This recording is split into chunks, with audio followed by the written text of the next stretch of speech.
Your vehicle may be equipped with a unique system designed to help detect and potentially avoid frontal collision situations with other vehicles and pedestrians. Let me tell you about it.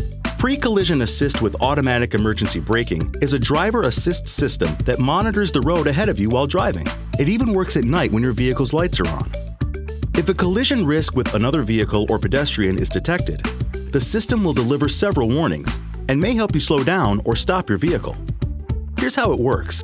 If you're rapidly approaching a stationary vehicle, or one that's moving in the same direction, or a pedestrian is crossing your path, the system can alert you and assist with braking in one of three ways. First, you'll receive an audible chime, along with a pre-collision assist warning message on the information display.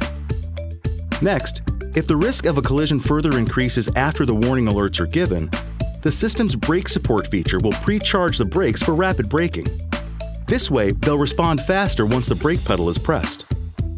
And finally, if the system determines that a collision is imminent, it may apply automatic emergency braking without driver input to help reduce impact damage or potentially avoid a crash completely.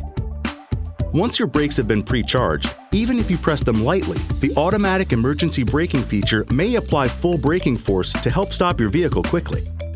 One more thing, you can change the system's alert sensitivity to one of three settings by using the 5-way control on your steering wheel and the information display. From the Settings menu, scroll to Driver Assist, Pre-Collision, Alert Sensitivity, and then select High, Normal, or Low. A lower setting can send fewer warnings, while a higher setting will give earlier, more frequent warnings.